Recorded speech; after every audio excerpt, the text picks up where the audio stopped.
నమస్తే, నేను మీ doctor Raj Kireet, Celestee skin laser and hair clinic Jubilee హిల్స్లో చీఫ్ డర్మటాలజిస్ట్గా ప్రాక్టీస్ చేస్తుంటాను. అయితే ఇవాళ చాలామంది కామెంట్స్ పెడుతున్న దానికి నేను వీడియో చేద్దామని అనుకున్నానండి. దానికి రిప్లైస్ ఒక్కొక్కరు ఇండివిజువల్ కేసెస్గా ఉంటాయి కాబట్టి, ఇండివిజువల్ పర్సెప్షన్స్ ఉంటాయి కాబట్టి వాళ్ళ కోసమని నేను ఈ కామెంట్స్ వీడియోస్ అని చేస్తున్నానండి. అందరూ కూడా మీకు ఇటువంటి ఏమన్నా ప్రాబ్లమ్స్, పర్సనల్ ప్రాబ్లమ్స్ ఉంటే స్కిన్ పరంగా, హెయిర్ పరంగా ఉంటే కనుక మీరు మీ కామెంట్ సెక్షన్స్లో పెడుతూ ఉంటే నేను ఈ వీడియోస్ చేసి ఇన్ఫర్మేషన్ మీకు పాస్ ఆన్ చేస్తుంటాను. శ్రీకాంత్ గారు చెప్పారు, high sir, can you please provide information on QR678 for hair thinning, is it useful or not?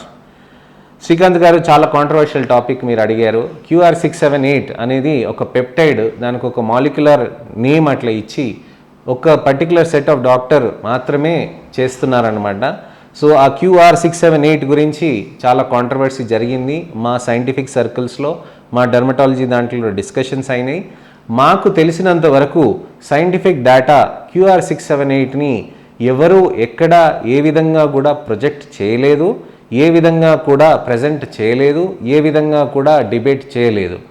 So ఇలాంటి QR678 అనే దాని గురించి అని మేము పర్సీవ్ చేసుకుంది ఏంటి అని అంటే అది ఒక అపోహ క్రియేట్ చేస్తున్నారు అని. సో QR678 తోటి నష్టం జరిగింది అనే సందర్భాలు లేవు, కానీ లాభం జరిగింది అనే సందర్భాలు ఎక్కడ కనిపించలేదు. మాకే కాదు, ఎన్నో వేల మంది డర్మటాలజిస్టులకు కూడా ఇదే ఒపీనియన్ ఉంది.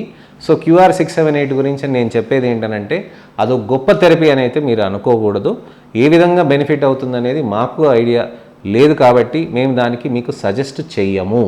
QR678 అనే దాని గురించి మీరు ఆలోచన చేయకండి. 5 years నుండి బ్లాక్ మచ్చలు పోవట్లేదు సార్, ఎన్ని క్రీములు వాడినా అని వంజరి భాగ్యలక్ష్మి గారు అడుగుతున్నారండి. మీకు 5 years నుండి బ్లాక్ మచ్చలు పోవట్లేదు అని అంటే దానికి ఏ రీజన్ తోటి వచ్చింది అనే దానికి మీకు ముఖ్యంగా చూసుకోవాలండి. బ్లాక్ మచ్చలు ఏ విధంగా కారణాలు వస్తాయి అనే దానికి నేను మీ పిగ్మెంటేషన్ వీడియోస్ నేను కొన్ని చేశానండి, దానికి మీరు చూడండి. నేను నెక్స్ట్ వచ్చే వీడియోలో కూడా మీకు ఫ్రెకిల్స్ అంటే ఏంటి, లెంటిజెన్స్ అంటే ఏంటి, తర్వాతనేమో పిగ్మెంటేషన్ మచ్చలు అంటే ఏంటి, పిగ్మెంటరీ డిమార్కేషన్ లైన్స్ అంటే ఏంటి అనేది కొన్ని ఫోటోగ్రాఫ్స్ తోటి నేను మీకు ఎక్స్ప్లెయిన్ చేయడానికని ప్రయత్నం చేస్తానండి. తర్వాత మీకున్న బ్లాక్ మచ్చలు పోవట్లేదని అంటే డెఫినెట్లీ మీరు లేజర్స్ చేయించుకొని మంచి రిజల్ట్స్ తీసుకురావచ్చండి. లిఖిత గారు, నాకు తెలిసి లిఖిత గారు కూడా నా పాత సబ్స్క్రైబరే అనుకుంటా, తను కూడా మంచి కామెంట్స్ చెప్తూ ఉంటారు. నేను 3 years నుంచి బెట్నోవేట్ ప్లాన్ క్రీమ్ వాడానండి, నా స్కిన్ చాలా బ్రైట్గా అయ్యింది, కానీ ఇప్పుడు కొంచెం ఫేస్ పైన పింపుల్స్ రావడం, చిన్నగా itching, please suggest me A cream to avoid Betnovate. తన ఏజ్ 23 years అని అంటున్నారండి. లిఖిత గారు, థ్యాంక్ యూ అండి. మీరు కామెంట్స్ పెట్టడం వల్ల చాలామందికి దీని గురించి ఐడియా వస్తుందండి. ఇది చాలా ఇంపార్టెంట్ కామెంట్.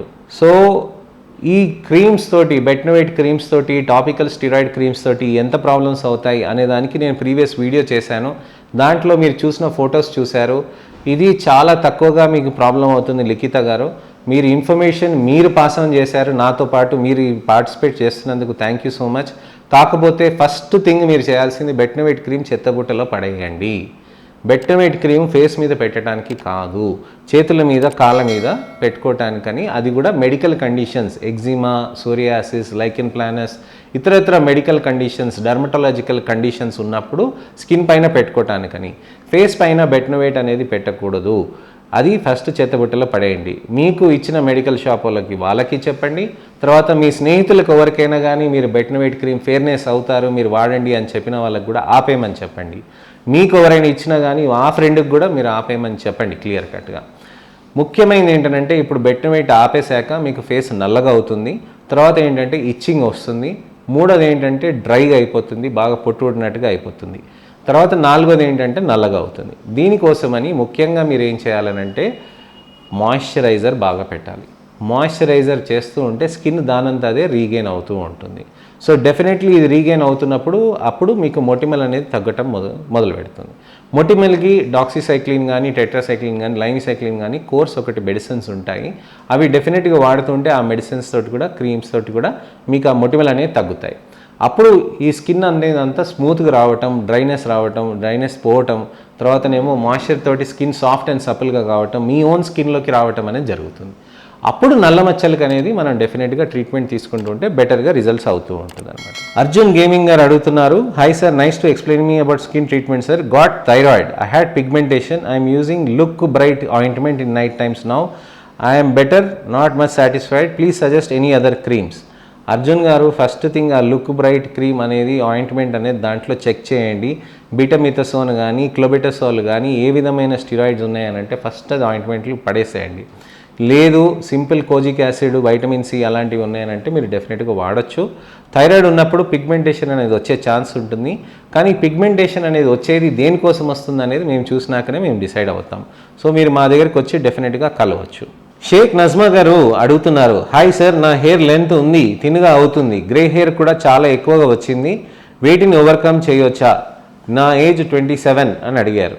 నజ్మా గారు, చాలా ఇంపార్టెంట్ అండి. హెయిర్ థిన్నింగ్ అనేది డెఫినెట్గా మనకి ఈ ఏజెస్లో కనిపిస్తూ ఉంటుంది.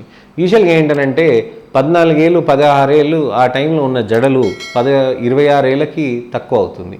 26 తర్వాత 36కి ఇంకా తక్కువ అవుతుంది. 46, 56, 66కి వచ్చేటప్పటికి జడల సైజ్ అన్నీ తక్కువ అవుతాయి. ఎందుకు అనంటే హెయిర్ థిన్నింగ్ అండి. అండ్ ఇంకోటి నేను చాలా అబ్జర్వ్ చేస్తున్నానండి, యంగ్స్టర్స్లో 14 ఏళ్ళు 15 ఏళ్ళ పిల్లలకి చాలామందికి హెయిర్ థిన్నింగ్ అనేది చాలా ప్రామినెంట్గా కనిపిస్తుంది. నిన్న నేను ఒక 11 ఏళ్ళ పిల్లని చూశాను, పాపని చూశాను, అసలుకి చాలా హెయిర్ థిన్నింగ్ అనేది కనిపిస్తుంది. సో పిల్లల్లో 10 ఏళ్ళ ఏజ్లకి మనకి హెయిర్ థిన్నింగ్ అనేది చాలా ప్రామినెంట్గా కనిపిస్తుంది. దయచేసి మీరు మీ పిల్లలకి భోజనాలు టైంకి న్యూట్రిషనల్ వాల్యూ మీద బాగా కాన్సన్ట్రేట్ చేయండి. ఎస్పెషలీ రా గ్రీన్ సలాడ్స్ ఎక్కువ చేయండి. జంక్ ఫుడ్స్ బాగా తగ్గించండి. ఈ జంక్ ఫుడ్స్లో మార్కెటింగ్ ఎక్కువ జరగటం వల్ల పిల్లలు వాటిని చూసి డెఫినెట్లీ మాకు అది కావాలని అనుకుంటున్నారు. దానివల్ల పిల్లలు అనవసరమైన హార్మోనల్ ఇష్యూస్లోకి పోయి అనవసరంగా స్కిన్ అంతా హెయిర్స్ అన్నీ థిన్నింగ్ అన్నీ జరగటం జరుగుతుంది. సో మీకు కనిపిస్తున్న ఈ హెయిర్ థిన్నింగ్కి నేను ఒక వీడియో ఆల్రెడీ చేశానండి. హెయిర్ థిన్నింగ్ అనే కారణం వేరేగా ఉంటుంది, హెయిర్ లాస్ అనే కారణం వేరేగా ఉంటుంది. సో ఈ హెయిర్ లాస్, హెయిర్ థిన్నింగ్ అనే దానికి కారణానికి నేను ఆ వీడియోస్లో మొత్తం అన్నీ ఎక్స్ప్లెయిన్ చేశాను. డెఫినెట్లీగా మీరు అది చూసుకొని మీరు అది డెఫినెట్గా చేయొచ్చండి. దాంట్లో ఉన్న జాగ్రత్తలు మీరు పాటించవచ్చు. సో ఇవ్వండి మీ కామెంట్స్కి ఉన్న రిప్లైస్, నేను ఇది ఈ విధంగా చెప్తున్నాను. డెఫినెట్లీ మీరు మా వీడియోస్ని లైక్ చేసి, షేర్ చేసి, సబ్స్క్రైబ్ చేయండి. తర్వాత ముఖ్యమైనది ఏంటంటే మీకు ఇంకా ఇతరత్ర ఏమన్నా skin, hair and nails issues ఏమైనా ఉన్నాయంటే డెఫినెట్లీగా మీరు కామెంట్స్లో పెడుతూ ఉండండి. తప్పకుండా మీకు అందరికీ ఇన్ఫర్మేషన్ అనేది, అవేర్నెస్ అనేది ఈ విధంగా ఈ ఛానల్ త్రూ నేను మీకు తప్పకుండా షేర్ చేయాలనే ఉద్దేశంతో చేస్తున్నాను. మీకు నచ్చితే తప్పకుండా లైక్ చేయండి, షేర్ చేయండి, సబ్స్క్రైబ్ చేయండి.